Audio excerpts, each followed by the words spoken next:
Ah, ya estoy sentada. En tu cámara, ¿no?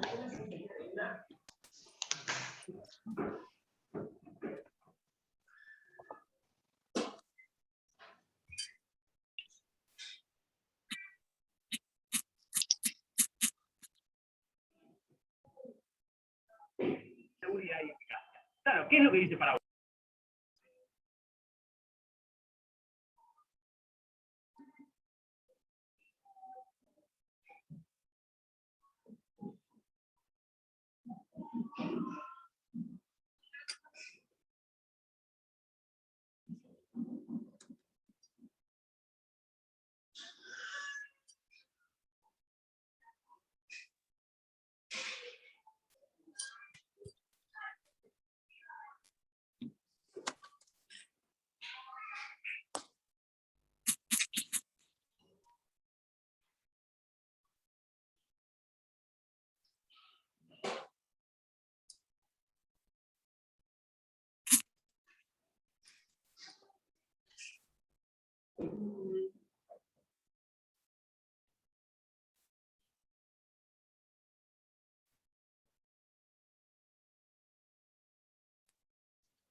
Bueno, bienvenidos.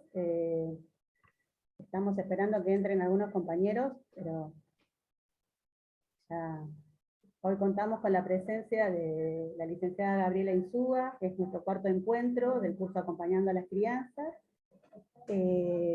Bueno, para nosotros, para mí especialmente, es un orgullo contar con la presencia de Gabriela en nuestro curso. Gabriela es psicoanalista, trabaja con niños y adolescentes hace mucho tiempo, es supervisora y docente del equipo de salud mental de niños y adolescentes del Hospital Santoyani, supervisora también del equipo de adolescencia del Álvarez, supervisora de las residencias de provincia de las residencias de provincias y del Hospital Posadas también. Coordina el espacio de acontecimiento traumático del Centro 2, y bueno, muchos la conocerán porque ha escrito varios libros, entre ellos Volver al Método, Ojalá te enamores, Saltar de la cuna, Lo indecible, y el libro Abuso sexual en las infancias y adolescencias, el horror más silenciado, que tuvo este año, en junio, fue declarado por la legislatura de interés para la comunicación social de la salud en la ciudad de Buenos Aires. Y creo que, no sé si me equivoco, pero el último libro es El erotismo adolescente en tiempos de marea verde. A ver, para que salga de acá. Ahora le damos. Dejo de compartir. Acá. Y bueno, le damos la bienvenida a Gabriela. Gracias, Ali. Gracias. Aplausos acá. Gracias, gracias. Bueno, hola a todos, a todas. Le decía a Ali hace un rato y también a Silvia, que la conocí recién, le decía que, bueno, que siempre es un gusto para mí. La docencia hospitalaria ha sido lo elegido por mí, digamos, o sea, en relación a que me gusta mucho la docencia y la supervisión, obviamente, pero no fui por el lado de docencia universitaria, sino por el lado de docencia hospitalaria, y el primer hospital que empecé a supervisar, el primer servicio fue Santoyani, hace 25 años que tenemos, o casi 26, que superviso en Santoyani, así que para mí estar en un CESAC, el CESAC 5 es nada, muy grato, sé que allí por ahí veo nombres y de mucha gente que conozco y quiero mucho. Así que bueno, Ali, gracias por la invitación, gracias CESAC por la invitación.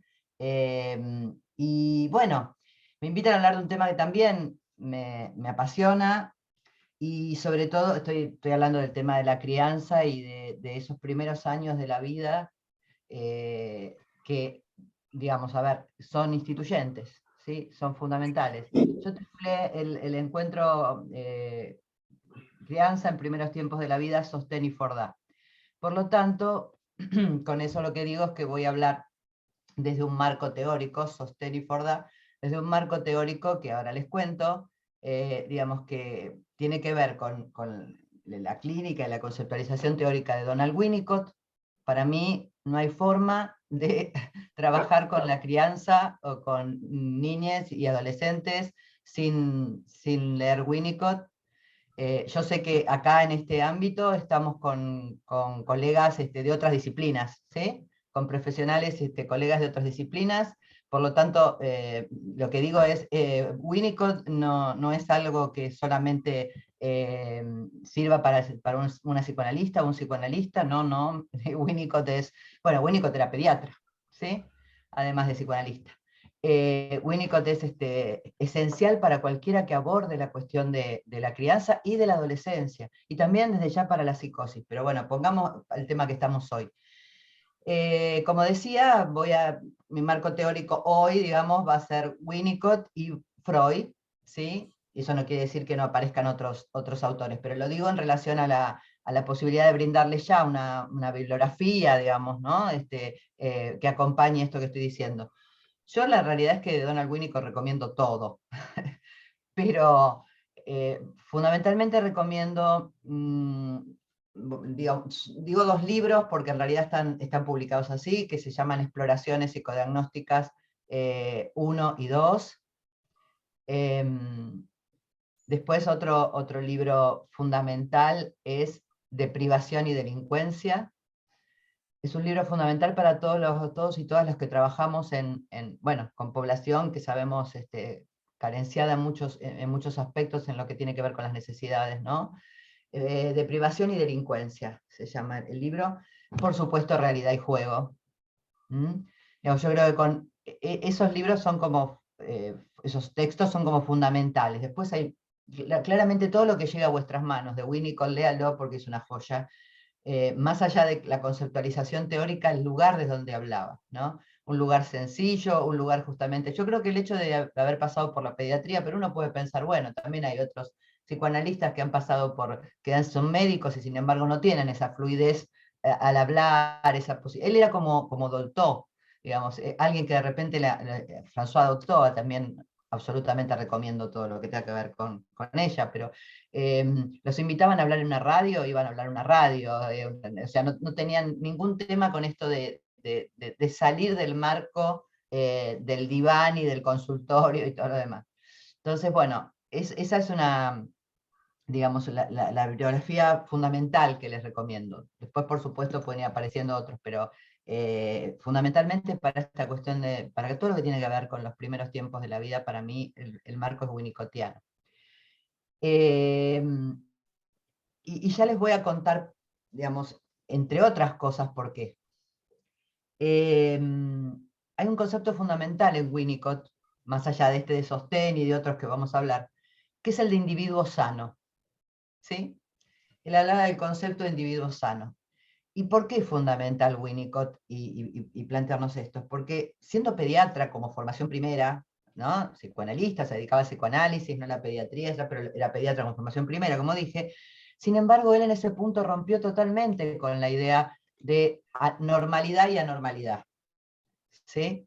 Es decir, esto es fundamental para abordar los primeros años, por muchísimas consecuencias, que iremos dialogando, porque también me encantaría que fuera un diálogo lo que se dé. Digamos, pero este concepto de individuo sano justamente no es el concepto de individuo sano de la ciencia positivista o de las ciencias más duras, para decirlo de alguna manera, ni alguno que se escucha mucho hoy por hoy, digamos, desgraciadamente todavía. donde hay una supuesta salud y normalidad, estoy hablando en términos psicológicos, no, digamos, no, sí, psicológicos, pongámosle así. No me despego de la idea de que hoy por hoy estamos en una pandemia, y si estamos hablando así y no estoy visitando las NSSAC, tiene que ver con que, bueno, la salud también tiene otros parámetros, no solamente los psicológicos. Como decía Lacan, hay las bacterias, hay los virus, ¿no? No soy una psicoanalista que no piensa que todo pasa por el psicoanálisis, ni todo es interpretable, ¿sí?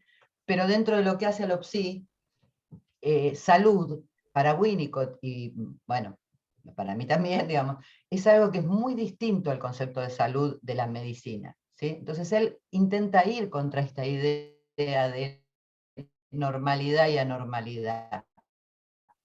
Y eso es fundamental. Es fundamental, y sobre todo en los primeros años lo veo a niños recién nacidos, o la relación madre-niño, pero sí lo veo en mis pacientes mujeres que Sacate los son madres, botines. digamos, ¿no?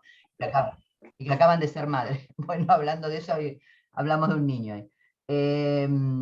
A ver, entonces el concepto de individuo sano. Miren, en un texto llamado así, el concepto de individuo sano, que es una comunicación que él hace justamente frente a la Asociación Psicológica Real, era británico, ¿no? En Londres. Él va a ubicar que si pensamos en términos de teoría del desarrollo, la salud es la madurez que se corresponde con la madurez esperable por la edad. Eso si pensamos en teoría del desarrollo. Pero Winnicott, y esto lo digo yo, no lo dice él, Winnicott sacaba a la salud de ese concepto estandarizable. Es decir, para él salud no era que el niño alcanzara, voy a decir niño como genérico en este momento, ¿sí? Claramente es niño, niña, niñe, digamos, que el niño digamos, de alguna manera, al alcanzar la madurez que le correspondía a su edad, eso no implicaba salud, ¿sí? Salud no implicaba, normalidad no implicaba lo estandarizable. Si este niño llega a tal cosa que se supone que a su edad, entonces es un niño sano. ¿What? O sea, vemos todos los días chicos que cumplen con los parámetros de salud, entre comillas, digamos, como, no sé, que le vaya bien en la escuela, que no tenga desórdenes de conducta, que va madurando según lo esperado en percentiles y en esto y en otro, y tienen unas inhibiciones terribles, tienen digamos, unas angustias terroríficas. O sea, salud no tiene que ver con algo que el otro estandariza. Aunque por supuesto nos movemos en un mundo en que claramente sí, hay porcentajes, hay estándares, insisto, estamos en pandemia, todos los días estamos viendo porcentajes necesarios, pero otra cosa es creer que eso es la salud o eso es la normalidad. Bueno, yo me hice un eje acá, así que se los voy a ir compartiendo. Aunque encontremos alguna referencia en el discurso winnicottiano acerca de la palabra normal, Winnicott en realidad rompe con esta dualidad, como les decía, rompe con este binarismo de normal y anormal. En realidad él se juega por otro lado, ¿sí? Se va a jugar justamente por marcarnos, en todo caso, un concepto que tiene mucho que ver con este de sostén que les propongo en el título, y que también se ha entendido bastante mal, por eso es interesante que lo charlemos.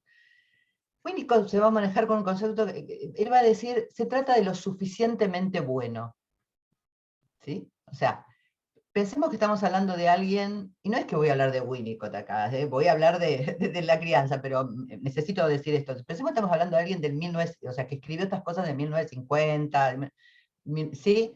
Por lo tanto, era muy rupturista que alguien dijera, no, cortémosla con normal y normalidad, hablemos de lo suficientemente bueno. Ahora, lo suficientemente bueno es un concepto enorme para acompañar a una madre en la crianza, ¿sí?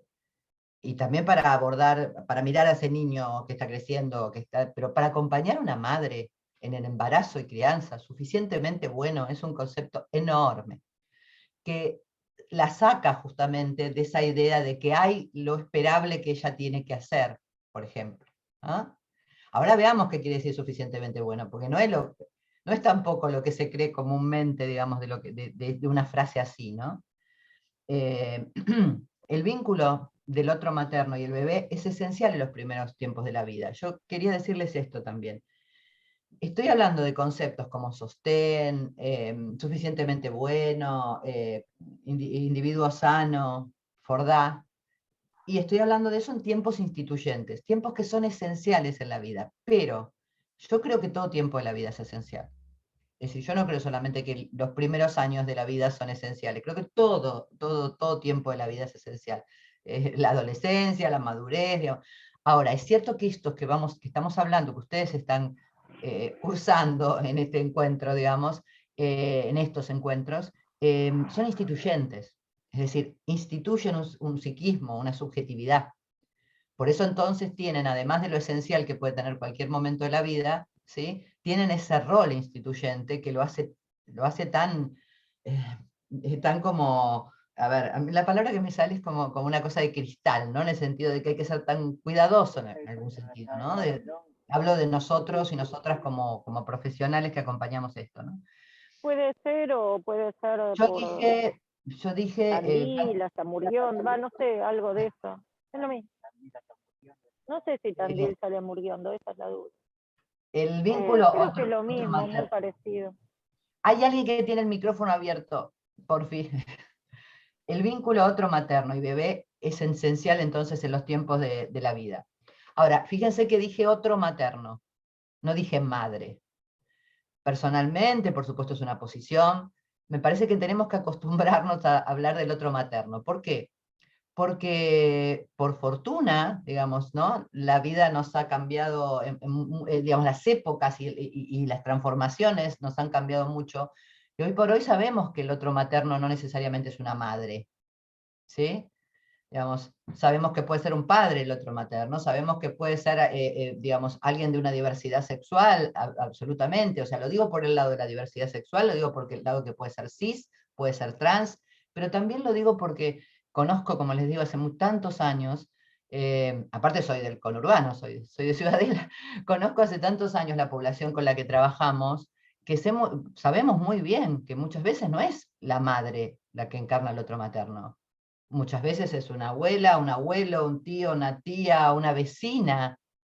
Entonces, pensemos en otro materno, en ese o esa que cumple una función, ¿no? No pensemos necesariamente en madre, porque realmente hoy por hoy, insisto, no solamente por la diversidad sexual, sino por la población con la que trabajamos, otro materno puede ser alguien que ni siquiera tenga claramente un lazo de consanguinidad, digamos, ni siquiera alguien que haya adoptado, puede ser una vecina puede cumplir el rol de otro materno, ¿sí? De hecho lo he visto, me acuerdo un caso en uno de los hospitales que superviso, donde la vecina había armado un lazo muy, muy fuerte con una mamá que había acabado de parir, y esta mamá tenía realmente muy poca posibilidad de armar vínculo con su bebé, y la vecina, que no tenía hijos y demás, había armado un rol que, claro, aparentemente era de abuela, digamos, ¿no? De ayudar a esta madre con este bebé, pero en realidad, cuando uno escuchaba, la que cumplía el rol materno era esta señora, ¿sí? Entonces, otro materno, y que también, por supuesto, puede ser un padre. Claro, pero obvio, digamos, ¿eh? Digamos, hoy por hoy hay cantidad de familias que son de dos papás, o hay cantidad de familias que son de un padre solo, digamos, ¿sí? El otro día un paciente mío con mucha felicidad le dieron en adopción a un niño, y bueno, es un padre solo. Está bien, en este caso no es tiempo instituyente porque el niño ya tiene unos años, pero puede ser un padre solo. Bien, no es solo Marley el único padre, es que es el padre solo. Bien, entonces digo, otro materno. Acostumbrémonos a pensar que se trata de un otro materno, ¿sí? Que por supuesto también puede venir de la familia extensa, y por supuesto también, y esto también lo vemos nosotros en la salud pública, muchas veces es alguien que de una institución que aloja al bebé o a un niño de primeros años, ¿sí? En una institución, los niños que están institucionalizados, el otro materno no es una madre, es un otro materno, y puede ser la enfermera, la nurse, no sé, o el enfermero, no sé. Bueno, entonces voy a hablar en términos de otro materno. Winnicott toma en un determinado momento una frase que me gusta, un modo de nombrar que me gusta mucho, que lo toma de pronuncio muy mal en inglés, perdónenme, Middlemore, algo por el estilo, que es el término pareja de crianza. Y él utiliza mucho este término, pareja de crianza, ese otro materno y su bebé como una pareja de crianza. En realidad, o sea, lo que quiere decir es que no está hablando de madre-padre, ¿eh? O sea, no está hablando de otro materno, está hablando de la madre y el bebé. Como que ahí tiene que armarse, ¿sí? Algo del orden de una unión, ¿sí? Que por supuesto después tiene que ir soltándose claramente, pero en este momento, para que se den esos tiempos instituyentes, hay algo de eso, de armarse ahí un vínculo, digamos, con el bebé, bueno, que Winnicott llama, tomándolo de esta autora, pareja de crianza. No importa el género, no importa el lazo genético, lo que importa en el otro materno es una función. Ahora bien, ¿sí? Con esto que les decía de lo suficientemente bueno, Winnicott va a hablar de un entorno suficientemente bueno y un otro materno, bueno, él no va a hablar de otro materno, ¿no? Él va a hablar de madre, digamos, pero un otro materno suficientemente bueno. Ahora nos vamos a meter con esto. Pero quiero decirles una cosa, no crean que Winnicott estaba, no sé, absolutamente desligado de lo que pasara a su alrededor. Winnicott fue psicoanalista de niñas y adolescentes en tiempos de la guerra, ¿sí? De hecho pasó las dos guerras. Entonces, al contrario, era un tipo que justamente tenía una fundación, tenía un lugar donde había niños que estaban en situaciones de desamparo, y circulaba permanentemente por instituciones que tenían que ver con el desamparo en la niñez. Lo digo porque esto, ustedes me pueden escuchar decir esto y dicen, bueno, en la población que tenemos nosotros, ¿qué hacemos? ¿Dónde está lo suficientemente bueno? Lo interesante es ubicar que no tiene que ver este concepto de suficientemente bueno, o no tiene que ver solo con la situación económica, por ejemplo, con que haya en una casa poca comida, eso por supuesto que va a afectar al niño, o las necesidades básicas insatisfechas. Por supuesto que va a afectar a todos, digamos, ¿no? Pero en esa precariedad también una madre puede ser suficientemente buena. Y sin embargo, no sé, en una clase media de mayor poder adquisitivo, puede haber, y de hecho las hay, digamos, madres que no son suficientemente buenas. Entonces, digamos, importa el contexto en términos de las posibilidades, digamos, económicas y demás, y de la precariedad que tanto vemos en nuestros pacientes, sí, claro que importa, pero de ninguna manera necesariamente porque no hay, o hay lo mínimo para comer, o porque se cartonea, o porque lo que fuera, o porque hay desamparo económico, el otro materno no es suficientemente bueno, de ninguna manera. Es un enorme prejuicio, porque bueno, quienes atendemos a pacientes que vienen de otras clases sociales, les aseguramos que esto, madre no suficientemente buena, es algo que no tiene que ver exactamente con ese tema. Entonces, ¿qué es suficientemente buena? Lo voy a definir en principio por la negativa. No es un ideal. Madre suficientemente buena no es una madre ideal. ¿Sí? Winnicott decía, madre suficientemente buena es la que soporta el odio de un hijo, por ejemplo. Es decir, o sea, fíjese que no tiene nada que ver con lo ideal. Y digo esto ¿por qué? Porque una de las cosas que escuchamos muchos, quienes trabajamos como digo, con niños, niñas y adolescentes, y que trabajamos también con adultos, que bueno, son madres, y es una cosa de muchísima, de muchísima exigencia acerca de la madre, ¿no? Tenés que hacer tal cosa, ¿no? Como no hiciste esto, no estuviste bien, no. Parece que siempre digo que cuando yo tuve hace 30 años a mi hijo mayor, me compré y me regalaron un montón de libros de crianza que nunca en mi vida leí, por suerte. Digamos, pero yo misma me compraba libros de crianza, porque uno cree que ahí va a encontrar algo. Bueno, ahora no está en los libros, pero ahora está o sí está, pero quiero decir, está más en la televisión, en las redes, y que para ser una buena madre, y si no das las tetas, sos una mala madre, y si das la teta demasiado, sos una mala madre. Bueno, todo eso no tiene nada que ver con lo suficientemente bueno, de concepto de Winnicott, ¿sí? y ahora después les voy a leer una frase de él que es maravillosa, que la subí el otro día en Facebook, y por suerte mucha gente me decía que le parecía revelador. Me encanta que conozcan a Winnicott, ¿no? Entonces, pero que realmente el tipo decía, paren de enchufarle a las madres, que tienen que ser de una determinada manera, porque lo único que hacen con eso es entorpecer la relación madre-hijo. O sea, para quienes acá están del lado de la medicina y demás, yo claramente no me meto con nada de lo que tiene que ver con la medicina cuando hablo de ese vínculo primero. Estoy hablando desde lo psicológico, ¿sí? Digamos, realmente digo, porque por supuesto que la lactancia es importante, no estoy desmereciendo nada de eso, pero si la lactancia viene de la mano de una orden, no está bueno. Es decir, es muy importante, una cosa es transmitir, por supuesto, los nutrientes, las cuestiones esenciales que tiene la leche materna, por supuesto. Pero es muy complicado cuando eso viene del lado de debes hacerlo, y no se escucha qué le pasa a esa madre, por ejemplo, con la lactancia, ¿no? Entonces yo hablo desde la cuestión sí, ¿no? Voy a ver si les encuentro la frase que les dije. Acá está, miren lo que es esta frase de Winnicott. Está bien, soy una apasionada de Winnicott, pero si se les impone a las madres que hagan esto o aquello, o lo de más allá, pronto caen en un embrollo. Y lo que es más importante, pierden contacto con su propia capacidad de actuar, sin saber exactamente lo que está bien y está mal. No es raro que entonces se sientan incompetentes. Si todo lo tienen que buscar en los libros o escucharlo por la radio, siempre llegarán tarde, aunque hagan lo correcto, porque lo correcto debe hacerse de inmediato. Es una maravilla. Esto que él dice de inmediato, no está diciendo que no se puede fallar, no, lo que quiere decir es que una madre tiene que actuar, y un otro materno tiene que actuar. A ver, acá Rita dice algo, quisiera compartir una traducción que tiene mejor sentido. De mi parte no hay problema, chicas, si quiere compartir la traducción, o si la puso en el chat, a ver si la...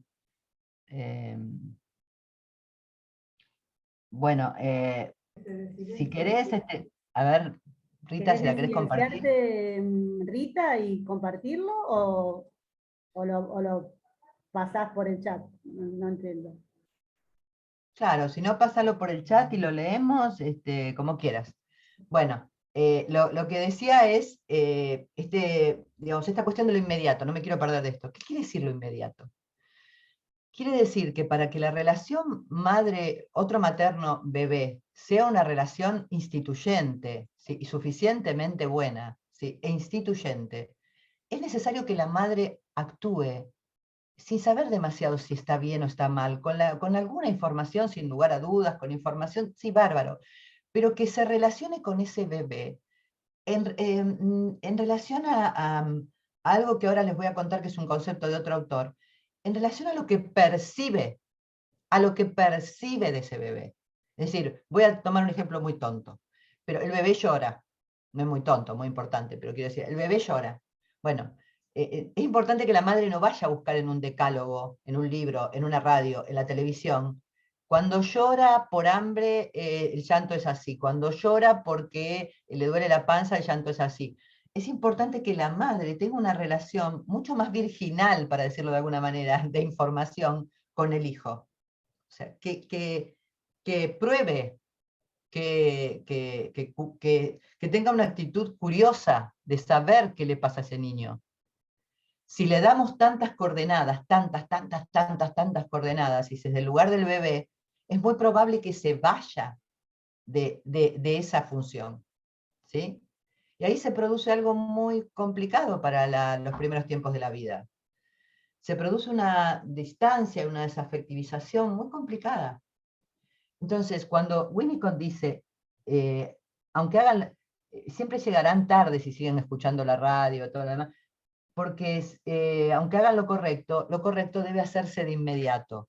En el sentido de inmediato, en el sentido de, a ver qué le pasa, a ver quién es. ¿Ah? O sea, que la crianza primera no se vea interferida por la cuestión de la información, de la superinformación o suprainformación acerca de lo que es ser madre o ser una buena madre. ¿Ah? Ese contacto primero. Yo les decía entonces recién que iba a sumar a otro autor, que también se ocupó mucho de las infancias o los primeros tiempos, que es Wilfred Bion. Bion hablaba de una función en los primeros tiempos de la vida, que él llamaba, una función del otro materno, que él llamaba función reverie. Reverie en francés quiere decir ensueño. Y él lo que decía, que bueno, no importa, porque eso también, él dice que de alguna manera también tiene que ser la posición del analista, pero es otra cosa. Él lo que decía es, una madre, digamos, de alguna manera tiene que estar de nuevo, no. Lo mejor que puede pasar es que esté abierta a percibir las percepciones del bebé. Es decir, a ver, ¿y ahora qué le pasa? No sé qué le pasa. ¿Me angustia un poco? Sí, pero no voy enseguida a ver qué le pasa a un libro, a un manual, a la tele, a las redes o a mi madre, sino trato yo de ver qué le pasa, de poder traducir eso que el bebé muestra. Probaré una vez, probaré otra vez, probaré otra vez. Bueno, finalmente llego a saber qué era lo que necesitaba el bebé. Y ahí se arma todo un circuito más que interesante en relación a lo psíquico, pero no voy a eso. Voy a esa posibilidad de la madre, insisto, de llegar un poco virginal de información, ¿sí? Para conectarse con su bebé. Esa función reverie tiene que ver con eso, con estar atenta a percibir lo que percibe el bebé. En el sentido que el bebé llega a un mundo que todo lo que va a sentir en el principio son sensaciones. Es eso, sensaciones. Y las sensaciones más dolorosas, catastróficas, tremendas, placenteras. Bueno, una madre que está posicionada lo suficientemente buena es la que soporta fallar también. La que soporta que a veces crea que le duele la panza y en realidad le pasa otra cosa. ¿Sí? Entre otras cosas que ya iremos viendo lo suficientemente buena, ¿no? Pero en este momento instituyente es fundamental esto, fundamental que la madre suficientemente buena es la que soporta fallar y no busca el reaseguro en otro en lugar acerca de su hijo. ¿Sí?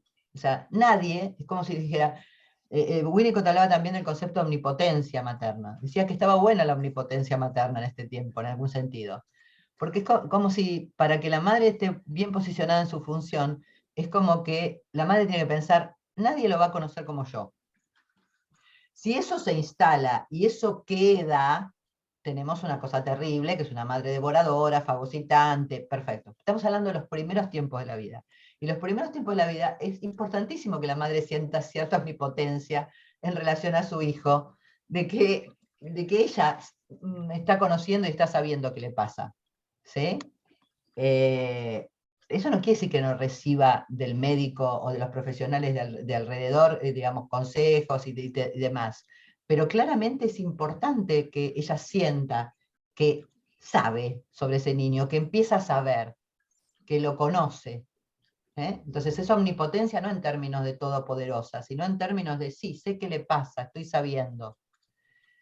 Bueno, para mí es fundamental acompañar entonces en ese momento, digamos, desde un lugar donde no de ninguna manera se tenga con el otro materno una posición super yoica. ¿Sí? Mucho tiempo acompañé un servicio de neonatología en la provincia de Buenos Aires, supervisando justamente lo que pasaba en ese momento, ese vínculo, ese momento y demás.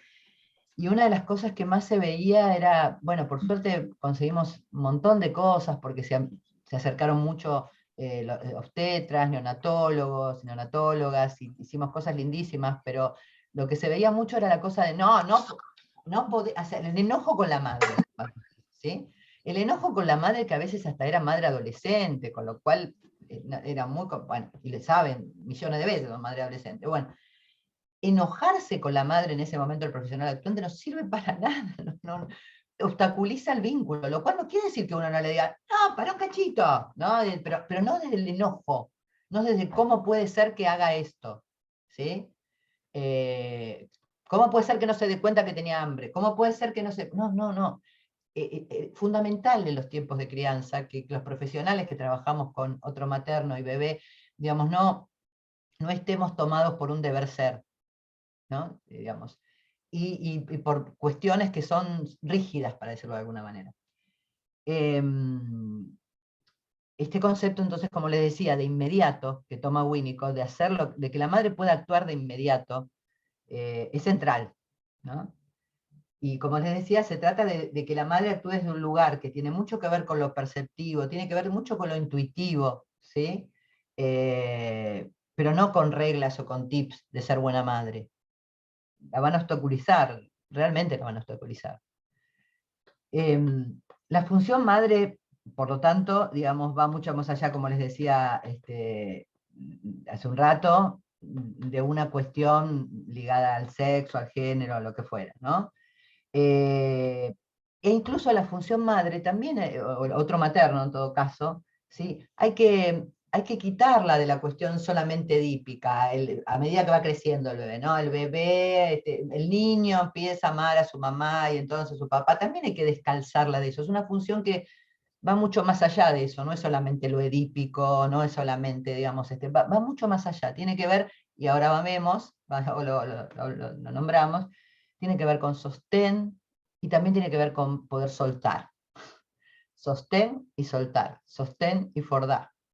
Y cuando hablo soltar, no estoy hablando de soltar en la pubertad, estoy hablando de soltar también en los primeros años de la vida, que a veces eso es lo que más cuesta, ¿no? Creo que si tengo que pensar en una consulta que me hayan hecho las pacientes adultas, madres, durante 36 años de trabajo, es ¿cómo hago para sacarle los pañales? Yo creo, y por supuesto yo también lo pensé cuando lo tuve que hacer, pero digo, esa es una cosa que no falla en las pacientes, no le puedo sacar ¿cómo hago para sacar los pañales? ¿No? Que por supuesto no están hablando del niño nada más, están hablando de ellas también, ¿no? Entonces, madre y madre suficientemente buena no tiene que ver solamente de ninguna manera con que cumpla determinadas cuestiones que se supone que tiene que hacer. Y yo les decía hace un rato que Winnicott hizo hasta la osadía de decir que madre suficientemente buena era la que soportaba el odio de los hijos. Y eso ténganlo en cuenta porque va a ser muy importante para cuando hablemos del Fordá. La función madre suficientemente buena, por supuesto, desde mí, con mis palabras, implica una madre que esté en conexión con su hijo desde el deseo, desde la intuición, con sus dudas, con sus angustias, y también con sus certidumbres acerca de lo que necesita el niño. Certidumbres que no tienen que ser certezas para que haya un buen desarrollo del bebé. Si una madre empieza a decir ante algo, digamos, el niño no responde en los primeros tiempos, insisto, a algo que ella está haciendo en la crianza y la madre sostiene, es esto, es esto, es esto, es esto, eso no se convirtió en una intuición, eso no es una intuición o una certidumbre, eso es una certeza, y eso tampoco está bueno, digamos. Entonces, hablamos de certidumbre, de ir conociéndolo, de ir aprendiéndolo con H, ¿no? Winnicott habla de que la madre va adaptándose al niño. Esto me parece muy importante, ¿sí? No es solo el niño el que se va adaptando a ella o a la vida, digamos, ¿no? Sino que ambos, por eso pareja de crianza, ambos se van adaptando el uno al otro, digamos, ¿sí? Adaptando, conociendo. Por supuesto que hay alguien que tiene obviamente un lugar omnipotente, entre comillas, que tiene que ver con el adulto, ¿no? Digamos, el bebé es un cúmulo de sensaciones. A esto que estamos hablando, de estos primeros tiempos de crianza, desde la mirada de Winnicott, hay otro concepto fundamental en Winnicott, que es el del objeto transicional. Por supuesto yo tomé todo lo de Winnicott que pude y que me parece fundamental, y se los estoy contando de una forma coloquial, ¿verdad? Hay un montón de cuestiones más finas y más teóricas para decir, pero a medida que se consolida este primer tiempo de crianza, aparece una zona, no piensen como objeto primero, piensen en una zona. Aparece una zona entre bebé y otro materno, que Winnicott describirá como la zona transicional y después el objeto transicional. Les leo una frase. Si es cierto que el objeto transicional y los fenómenos transicionales están en la base misma del simbolismo, creo que podemos sostener con derecho que estos fenómenos marcan el origen, en la vida del bebé y el niño, de una tercera zona de existencia. Tercera zona que, según creo, ha sido difícil acomodar dentro de la teoría psicoanalítica, la cual tuvo que edificarse en forma gradual, según el método de la ciencia, que es el de poner piedra sobre piedra, ¿no? Digamos, Winnicott va a decir, se arma allí una zona que es entre, y a mí me parece muy importante lo de entre, ¿sí? Digamos, me parece, o sea, porque si no es como que, a ver, tenemos disciplinas muy fragmentadas, entonces, quien mira al niño no mira a la madre, quien mira a la madre no mira al niño. Bueno, la crianza implica mirarlo a los dos, al otro materno y al bebé. No se puede mirar uno solo. Si se mira uno solo, allí algo se desbarajusta, ¿no? En esta cuestión entonces de la zona transicional, justamente transición, a medida que avanzan los primeros tiempos de esa crianza, va a empezar a haber una zona donde, digamos, se puede empezar a diferenciar bebé y otro materno, ¿sí? Y esa zona donde entonces sí aparecen, entre otras cosas, que, por ejemplo, el objeto transicional, ¿sí?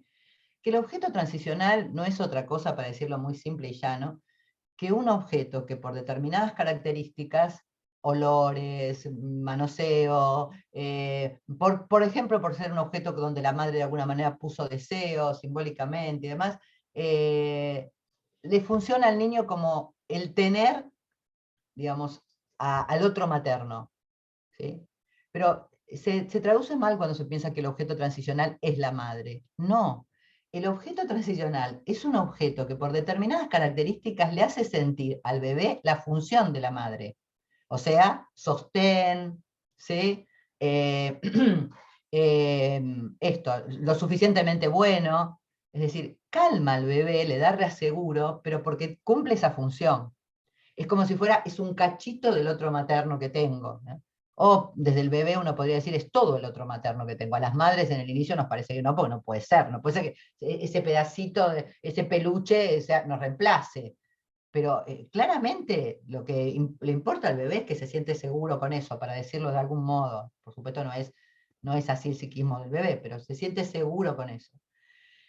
Es un objeto que hace transición. Ahora, el otro día yo acompaño, como dijo hace un rato Ali, acompaño y coordino equipos que, bueno, porque me ocupo mucho de acontecimientos traumáticos, entre ellos sobre todo el tema del abuso. Entonces un colega me decía, Gaby, el objeto transicional, ¿estás solo en los primeros años de la vida? Hablando de otra cosa, estábamos hablando de otra cosa que no tiene nada que ver con la crianza, ¿no? Pero estábamos hablando de Winnicott y con lo que Winnicott hacía en la guerra. Entonces me dice, ¿solo se da en la crianza? Me pareció genial. Le digo, no. Le digo, a ver, pensemos, y no pasa solo con el objeto transicional, pasa con el Fordá y demás. Hay un montón de conceptos de los primeros años de la vida que se van, después también los vamos repitiendo a lo largo de la vida. Lo que pasa es que en el principio de la vida son instituyentes, ¿sí? Por ejemplo, el objeto transicional, ¿sí? Les debe haber pasado. A mí me pasó y le contaba al equipo, digamos, en momentos difíciles. No sé, yo me acordé, por ejemplo, cuando tuve una operación importante que hacerme, ¿sí? Digamos, claramente había un objeto, digamos, que me llevé al sanatorio, ¿sí? Y si uno tiene que por ahí hacer un viaje o una cirugía, tiene que... Es más, no, bueno, pasó hace muchos años mi facultad, pero yo me acuerdo que... y uno puede decir, ¿pero qué eso qué es un amuleto? ¿Un amuleto? Bueno, si le querés dar la función de que vos crees que te lo llevas porque te exorciza, pensarás que es un amuleto. No, muchas veces lo llevamos porque los tomamos como algo donde aferrarnos. ¿Sí? Me acuerdo un paciente que digo, porque lo ha superado, por suerte, eso, una fobia al avión, y quería viajar y quería volar con su familia, yo qué sé, y me cuenta que al volver, cuando pudo hacerlo, después de trabajar un montón, yo qué sé, la cuestión de qué le pasaba con eso, pero me cuenta que se había llevado un objeto que era de su padre, ¿sí? Y que él tenía ahí en su casa, una cajita con no sé qué cosa, bueno, que lo tenía en su casa y que cuando subió al avión, lo tuvo todo el tiempo en la mano. O sea, todo el viaje en avión estuvo con ese objeto en la mano. ¿Alguien lo leerá como amuleto? Bárbaro, para mí es un objeto transicional. A él lo calmaba ese objeto. Entonces, objeto transicional ni siquiera es solamente el inicio de la vida, pero por supuesto en el inicio de la vida es instituyente. ¿Por qué? Porque si el niño se agarra a ese objeto, en ese momento soporta perder a la madre. ¿Sí? ¿Por qué le ponemos en la cuna a los bebés determinada musiquita, siempre la misma. La música es un objeto transicional, ¿eh? Todos y todas los que fuimos madres y padres sabemos que en el inicio es siempre la misma música que uno le pone, ¿no? La misma música del colgante este que se baja y la musiquita y repetitivamente, y uno canta repetitivamente. Bueno, eso justamente tiene que ver con esa transicionalidad, que algo represente al otro materno sin que la madre esté, ¿sí? La musiquita, la media luz, el objeto, transiciones necesarias para despegar de esa necesidad, perdón por la redundancia, de presencia permanente del otro materno. Otro momento fundamental entonces del tiempo instituyente, ¿sí? Siguiendo con esta cuestión de las funciones fundamentales en el tiempo instituyente de crianza desde lo psicológico, la función que Winnicott llama la del sostén, el holding, ¿no? La expresión sosteniendo al bebé la toma Winnicott de una expresión coloquial inglesa, ¿no? Se decía así, que aludía de alguna manera a alguien que coopera con otro en una tarea, ¿no? O sea, parece ser que en la lengua inglesa, cuando alguien dice te voy a ayudar en algo, es como voy a sostener al bebé, para decirlo de alguna manera. Sosteniendo al bebé. Winnicott añade que una madre, padre o sustituto, o sea, un otro materno, tiene un sentido de responsabilidad en relación a ese bebé, y que si tiene ese bebé en sus brazos está comprometido de un modo especial. El sostén es una de las funciones maternas más importantes. Implica tanto el sostén físico de la vida, incluso intrauterina, como el sostén psíquico, ¿no? Como el sostén psíquico que sería el estar allí para el cuidado adaptativo del bebé, para ese tiempo de transición, ¿no? Fundamentalmente tiene que ver con la provisión, obviamente, de seguridad, de confianza. Esto le permite al bebé, esta función de sostén, justamente empezar a jugar experiencias por fuera de estar totalmente agarrados a madre, ¿no? Ya ahora, cuando estamos hablando de esto, estamos hablando, insisto, no solamente, no estamos hablando del neonato, digamos, estamos hablando de un bebé, de un niño, ¿sí? De primera infancia. Bien, y le permite al bebé las experiencias de ser, de seguir construyendo su yo, ¿sí? Pero sobre la base de saber que el otro está. Vieron que, bueno, ahora sigo con eso. Para Winnicott, entonces, decíamos al principio que una madre suficiente buena es quien provee, quien sostiene, quien está en todas estas cuestiones, ¿sí? Es una madre empática, para decirlo de alguna manera, con su bebé, y que le posibilita salir de ese universo de placer-displacer, que son los primeros tiempos de la vida, para ir sumando el principio de realidad y cuestiones del orden de la realidad. Y ahí se introducen, ¿qué? Los primeros cortes, digamos, ¿no? Los primeros Fordá. Ahora hablamos de Fordá, pero me refiero a que se empiezan a aparecer los destetes, ¿no? Los destetes fundamentales y necesarios para tener una vida. Claramente hay muchos bebés que no reciben esto está clarísimo, y de vuelta, no estoy hablando de necesidades básicas insatisfechas. Miren, yo hice mi concurrencia en el Posadas, el hospital que hoy tengo el gusto de supervisar en adolescencia, en el año 83, y hermosa concurrencia, pero el Posadas, así como ustedes tienen sus barrios alrededor, está al lado de lo que era en su momento la Villa Carlos Gardel, ¿sí? Y yo me acuerdo perfectamente de una mamá, y me acuerdo de varios papás también y mamás, pero digo, muy, muy, muy pobres, pero con un desamparo enorme, económico, con una situación tremenda. Me estoy acordando ahora de una en especial, ¿no? Pero me acuerdo de muchos de ellos. Y que sin embargo cumplía con esta función con su bebé de un modo impresionante. Entonces, estamos hablando de otra cosa, no de necesidades básicas, ni de nivel de cultura, ni de nivel de cultura. ¿Sí? Estamos hablando de otra cosa, lo cual no quiere decir que la cultura no ayude, lo cual no quiere decir que la información no ayude, pero la realidad es que ustedes, a ver, ¿A quién se le ocurriría decir que una madre o un otro materno en un pueblo originario, no, digamos, o en supongamos una tribu del Amazonas que está muy alejada de centros culturales occidentales e importantes, cría mal a su bebé? ¿Perdón? Digamos, madre suficientemente buena tiene que ver con una función que justamente no tiene que ver de ninguna manera necesariamente con los criterios culturales occidentales que tenemos, ¿no? Es otra cosa, digamos, no tiene nada que ver con eso, lo cual no quiere decir que no ayude. Pero a mí me ha pasado, y estoy acordándome ahora de otra paciente, pero paciente de consultorio mío de hace unos años, me ha pasado una paciente que estaba esperando a su bebé y yo tenía realmente mucha preocupación por cómo esperaba ese bebé. Y la verdad que se constató mi hipótesis, lamentablemente, porque la veía muy, muy prendida de cómo tenía que hacer las cosas, pero con muy poco vínculo con eso que le estaba pasando, ¿sí? Y que cuando me cuenta lo primero que había comprado, estaba de 8 meses de embarazo, y me cuenta lo primero que había comprado ella para el bebé, me cuenta que lo primero que compró eran los aparatitos esos de comunicadores que se escucha la voz del bebé donde sea en toda la casa. Me acuerdo como si fuera hoy, esto debe ser, no sé, 6 años, yo qué sé, me corrió un escalofrío, porque lo que yo estaba imaginando se estaba constatando. Es decir, lo primero que compra, en lugar de que sea algo íntimo, pequeño, hasta innecesario, no importa, lo primero que compra es algo para saber que en todo momento lo va a estar escuchando.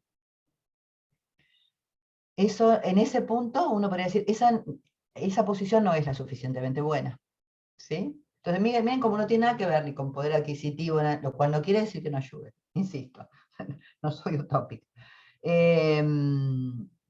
Pero el problema es cuando los bebés no se encuentran entonces con eso. Cuando no se encuentran con alguien que los esté esperando o inicie la crianza desde un lugar como decíamos, de reverí, de un lugar de sostén, desde un lugar de equivocarse, desde un lugar de ver qué le pasa, de intuición, de percepción, sino que por ahí se encuentran con alguien que intenta leerlos desde un deber ser, pero algo falla en ese vínculo primero. Ahí se dan las complicaciones más severas desde lo psíquico, ¿no? De vuelta, esto no es una culpa del otro materno, por favor, porque eso es otra cosa muy tremenda, ¿no? Digamos, incluso cuando se arman en los primeros tiempos de la vida dificultades severas, como decimos, ¿no? Del orden de lo psicológico me refiero, ¿sí? No es que esa es una madre mala, ¿sí? Y entonces, me refiero a esto porque he recibido muchas madres de chicos con autismo que sienten que desde el psicoanálisis, por ejemplo, por suerte no es mi posición, se lo señala como la culpable de lo que le pasa al niño, digamos, para decirlo de alguna manera, ¿sí? O bueno, después está la otra posición, que es quien ve el autismo como algo solamente del orden de la neurología. Bueno, no coincido, ni con ninguna de las dos posiciones coincido. Ahí está fallando algo en ese vínculo, sin duda está fallando algo, pero eso no tiene que ver con una culpa del otro materno. En todo caso hay que trabajar justamente para ver qué se desengancha y de lo que no puede soltar ese otro materno, de algo que no se puede, pero de ninguna manera culpabilizando, ¿no? Lo cual ocurre, y es terrible, ¿sí? Porque aparte, otro materno tampoco es solo la madre, ¿eh? O sea, la madre, vuelvo al punto, madre, padre, ese que encarna el otro materno. Ese otro materno no está solo en el mundo teniendo ese bebé, a lo mejor sí, pero en el mejor de los casos no.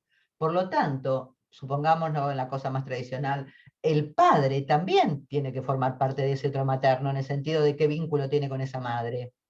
¿Ah? La historia, la familia extensa, digamos. Hay muchas cosas que actúan, que forman ese otro materno, ¿no? Entonces es una aberración. Lo digo desde, insisto, como psicoanalista, desde el lugar de que he escuchado pacientes que vienen con esto, trayendo esto, que realmente se sienten como absolutamente señaladas y responsabilizadas y culpabilizadas por una angustia tremenda porque algo en esa relación primera no está funcionando. Entonces ni pueden interrogar qué es lo que no está funcionando, porque o odian al psicoanálisis, o odian a ¿no? O se sienten totalmente incompetentes, irresponsables, malas, ¿no? Bien, pero las fallas entonces en este momento de sostén, por supuesto dan lugar a problemas de integración, de fragmentación y de muchos más, ¿sí? a veces de angustia catastrófica, digamos, me estoy hablando del niño, ¿no? En los primeros años. Como les decía hace un rato, hablando de la omnipotencia, ¿sí? La madre, el otro materno, está buenísimo que tenga una posición omnipotente en esos momentos de la vida. Entendiendo por tal el gesto espontáneo, ¿sí? Lo anoté acá y el gesto espontáneo, no estar pensando todo el tiempo en lo que se debe hacer, sino en esta cuestión de de confiar en su percepción, imponer su propio gesto, nada, digamos, cualquier cosa que tenga que ver con eso, ponerle ese apodo que le quiere poner, llamarlo de ese modo, digamos, realmente jugarse en una cuestión creativa con su hijo. ¿Ah? Y esto, no, de nuevo, no tiene que ver con las necesidades básicas insatisfechas. Ahora, a medida que avanza este tiempo de crianza, que por supuesto estoy resumiendo a la enésima potencia, porque habría mil cosas de lo que hablar, estadio al espejo, mil cosas, pero estoy resumiendo, y por otro lado, porque somos de diferentes disciplinas, a medida que avanza este otro tiempo, viene otro tiempo muy importante, que no es que se da de una vez, sino que viene siendo, empieza a ser, que es, digamos, son los dos términos con los que yo titulé el encuentro, ¿no? Sostén, que es lo que vimos hasta ahora, y Fordá. El Fordá es fundamental, y el Fordá es un concepto freudiano, ¿sí? Ahora vamos a tomar un concepto freudiano, maravilloso. Digamos, bueno, muchos deben conocerlo, digamos, Freud tuvo varios hijos y varios nietos. Freud un día estaba viendo a uno de sus nietos, hijo de Sofía, una hija muy querida de él, y que murió en una pandemia, en la gripe española, aunque en realidad se supone que también puede haber sido por hacer un aborto, digamos que mal hecho, porque Freud escribió una carta increíblemente hermosa, no tiene que ver con lo que estamos hablando, pero me dio ganas de decirlo.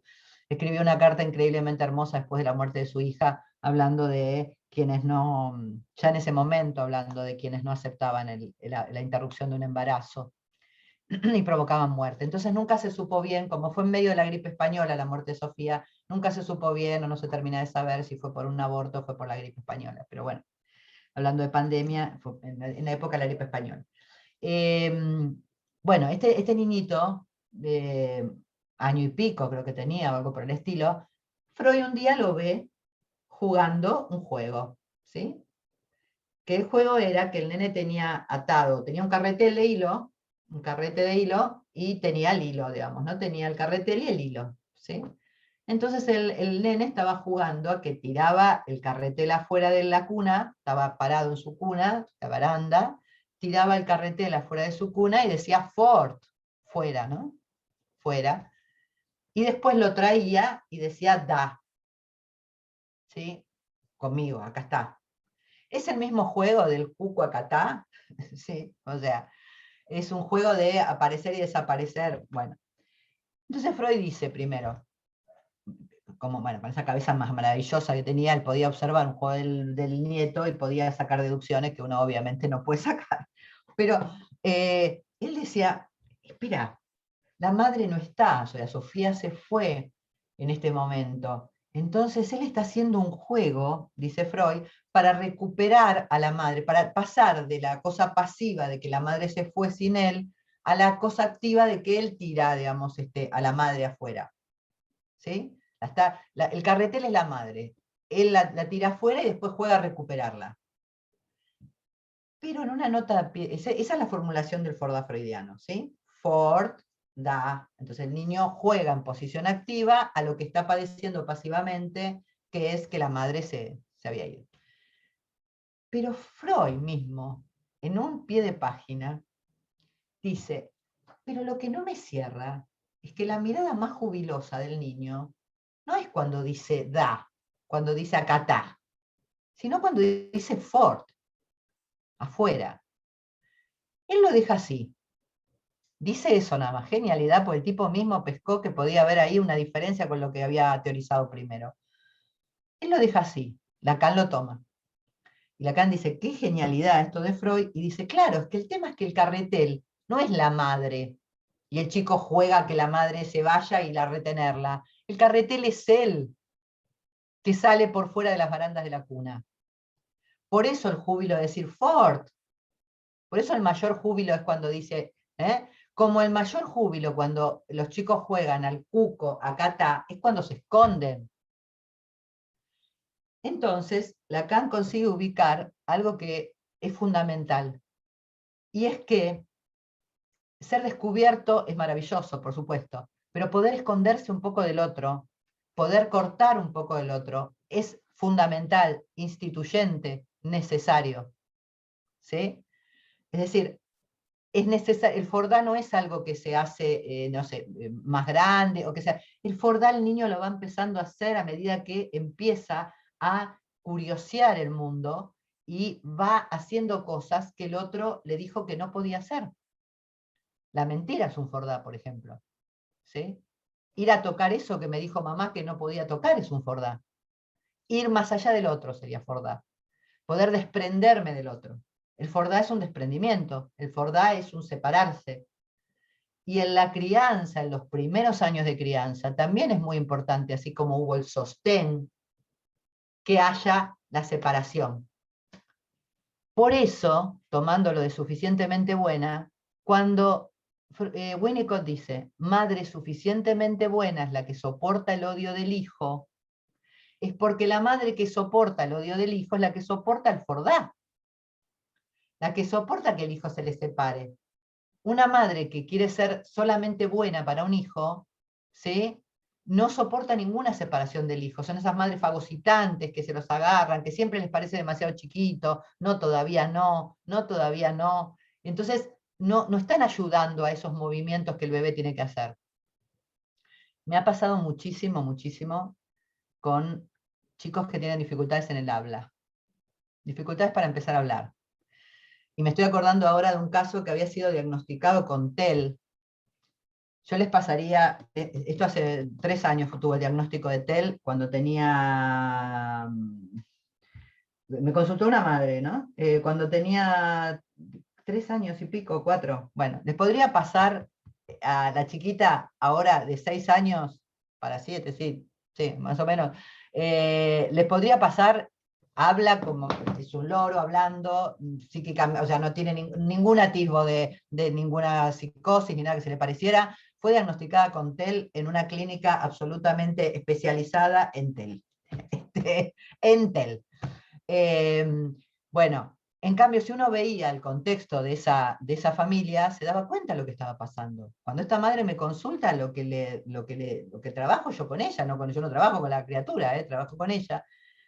Claramente, la nena estaba durmiendo, no había dejado nunca de dormir con ellos, y estaba totalmente tomada por el papá, sobre todo, como la bebita. Bebita, bebita, bebita, bebita, bebita. Y la nena había pescado, esta es mi interpretación, pero es la interpretación que funcionó finalmente, había pescado que para que la madre y el padre siguieran juntos y no se separaran, ella tenía que seguir siendo una bebita. Y la madre tampoco la dejaba, no ayudaba nada a esto, porque la madre tenía sus propios miedos con esta separación posible. Entonces, esa beba estaba ahí en el medio. Yo cuando empieza a contarme la historia de esta señora, bueno, no digo la primera entrevista, pero empiezo a acompañarla, que se dé cuenta que desde el lugar que estaba, esa nena no iba a hablar. No iba a hablar, no podía hablar. Porque para que utilizar la palabra, necesito que algo me falte. ¿Sí? Necesito, algo me falta, voy por eso y lo nombro. Digamos, acá era estar ahí encerrada, cumpliendo un lugar de bebé. Bueno, empezamos a trabajar con la madre, la madre entró en terapia, finalmente, digamos, no se separaron aún, pero es probable que ocurra, pero la cuestión es que la chiquita no está más en ese lugar. ¿Sí? Bien, entonces, lo que digo, me parece como muy importante ubicar que el Fordá es muy importante la función del otro materno en el Fordá. El niño, la niña, si todo ha ido bien, va a ir desarrollando esas actitudes de separación. Investigar, meterse donde no debe, decir mentiras, esto, el otro. Pero tiene que haber un otro materno que soporte eso, que soporte que se le vaya yendo ese niño de a poquito y en pequeñas situaciones. ¿Qué quiero decir con soporte? Por ejemplo, y en crianza, los cortes, los destetes, ¿sí? A mí me produce muchísima ternura, digamos, como el momento en que una paciente adulta se da cuenta de que en realidad la nena no larga la teta porque en realidad ella no se la quiere sacar. O sea, que la nena de 1 año y pico no le pide teta, pero ella igualmente, o de 2 años, no le pide teta, pero ella igualmente se la da. Entonces, no, yo no estoy hablando de qué momento es el mejor para largar la teta. De vuelta, no hablemos de lo ideal, hablemos de lo necesario. Entonces, digamos, estoy pensando en una paciente que la nena ya comía perfectamente y todo lo demás. Bueno, 2 años y pico tenía. Y claramente seguía ella dándole la teta. Entonces un día, no sé qué fue que dijo, que a mí me llevó a preguntarle, fulanita, bueno, la nena te pide la teta. No, no me la pide. Ah, le dije yo, como diciendo, "Mm".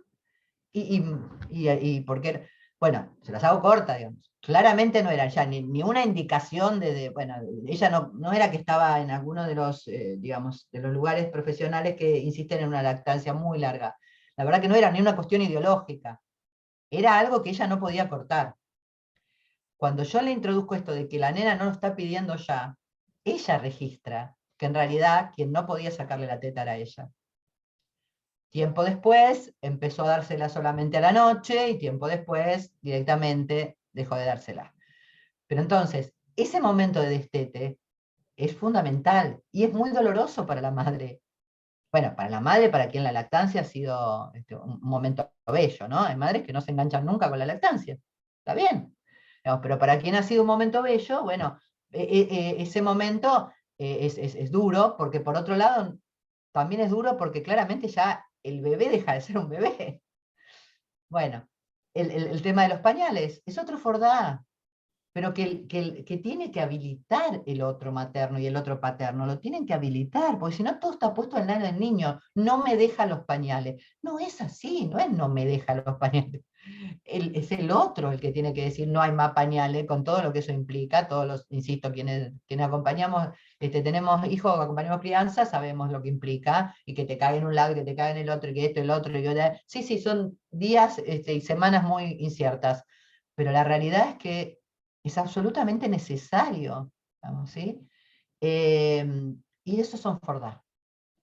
Separaciones que van construyendo psiquismo, van construyendo una independencia necesaria.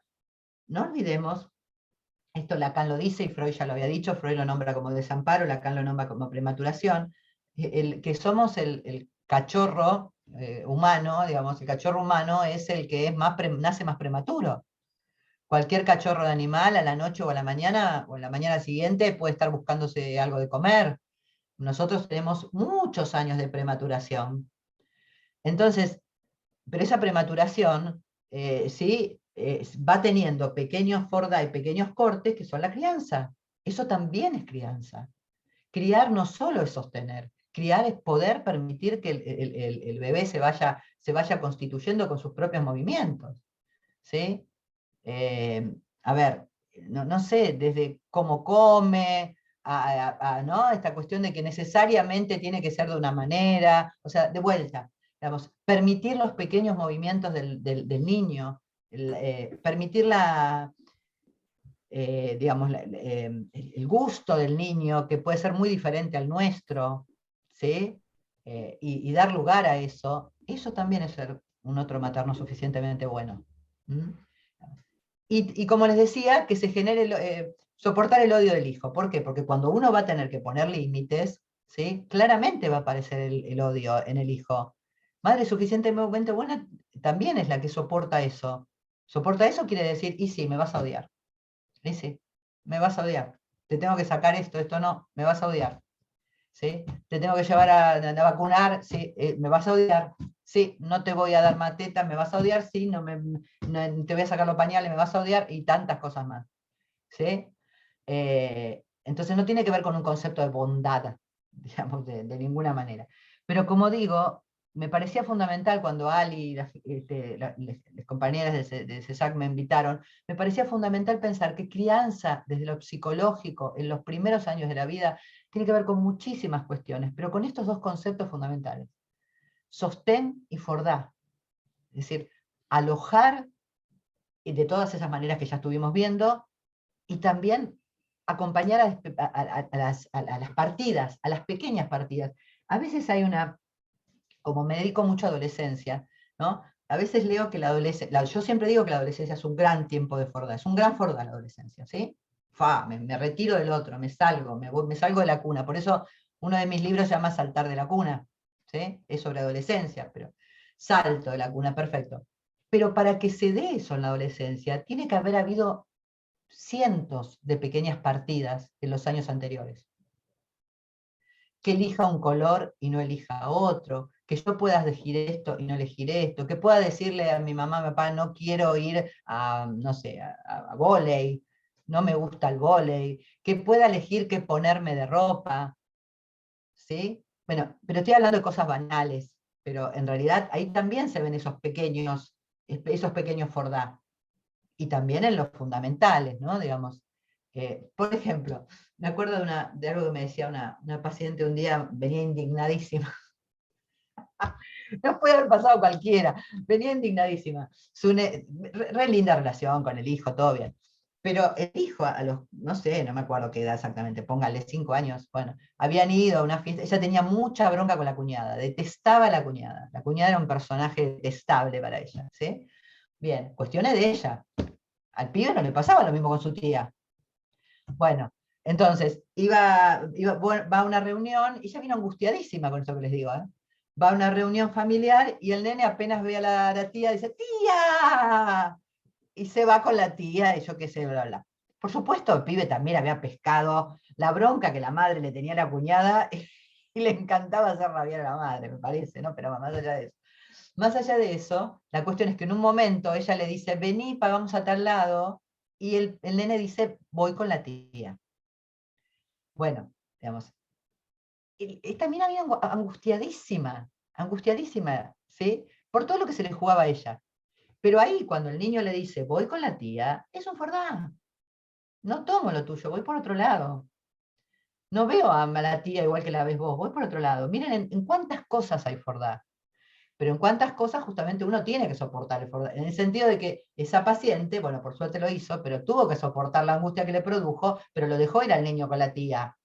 Otra cosa es otro materno que dice, no, no, no, vení, vos conmigo. ¿Sí? Entonces el rol de un otro materno en el fordá es fundamental, porque permite que eso se dé, en el mejor de los casos, ¿no? Digamos, da lugar a que eso se dé. Bueno, a ver si había algo más que quería compartirles, si me estoy olvidando, si no, cuando ustedes quieran podemos dialogar. Sí, me estoy olvidando algo que es fundamental, que quería un poco cerrar con esto. Este tiempo de fordá es fundamental, como les digo. Y por otro lado, en Introducción al Narcisismo, creo, Freud grafica para mí muy bien la crianza en términos de tres tiempos verbales.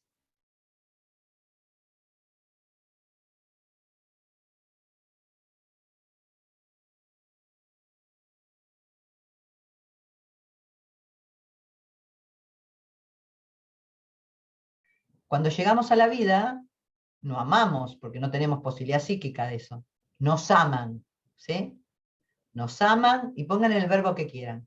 Amar, cuidar, nos aman, nos cuidan, nos atienden, nos miran, confían.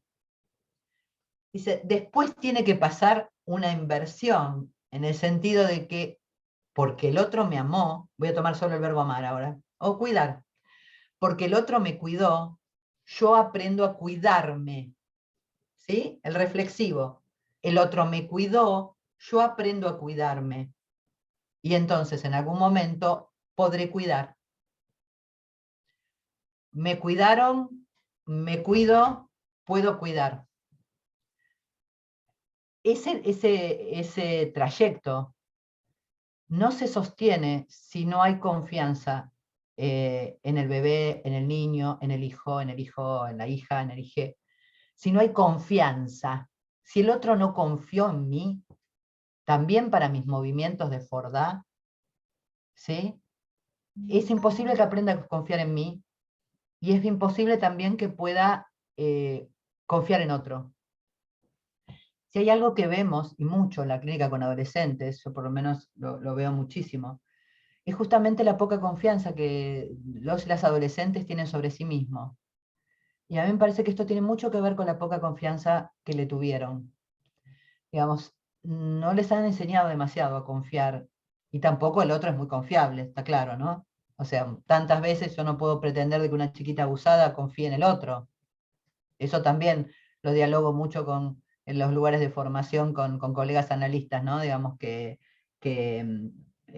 no pongamos en una niña o un niño abusado o abusada la cuestión de que tiene que confiar en nosotros de una, o que tiene que confiar en el sistema, o tiene que confiar en la justicia, o tiene que confiar en el hogar en el que está institucionalizado, porque la realidad,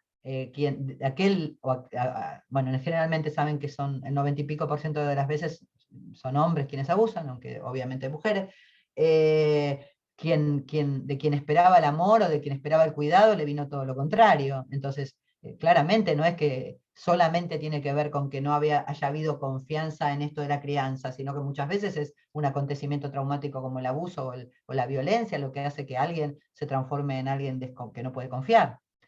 Pero sacando el tema del abuso o la violencia, digamos, la confianza es como un músculo, se entrena también. Es decir, si nunca confiaron en mí, no voy a aprender a confiar en mí y no voy a poder confiar en otro. Y hay muchísimas cuestiones que se hablan de la autoestima, ¿sí? Que después se le pide a los adolescentes que tengan autoestima, dale, tenés que levantar la autoestima, tenés baja autoestima. Investiguemos la historia de ese adolescente y veamos si desde el inicio hubo confianza en él o en ella, para saber si tiene ese ejercicio de la confianza, ¿no? O sea, movimientos todos que tienen que ver con estos dos grandes ejes winnicottianos. Como vieron, hay mucho más: suficientemente buena, objeto transicional, concepto de individuo sano, pero yo digo, si yo tengo que, por ahí cerrar graficando con dos conceptos, este espacio desde la crianza, desde lo psi, para decirlo de alguna manera, yo diría sostén y Fordá.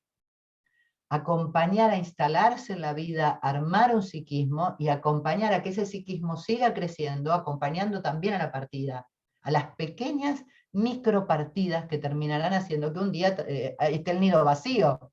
Y sí, ¿no? Pero ese nido vacío, digamos, los hijos yéndose de la casa paterna o materna, ¿sí? No se constituye ese día, se constituye con todo un trabajo de crianza.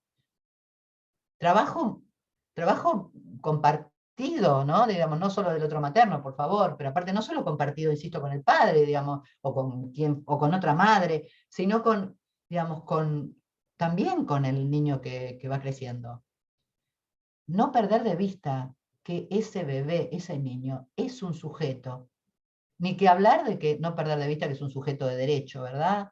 Digamos, es un sujeto de derecho.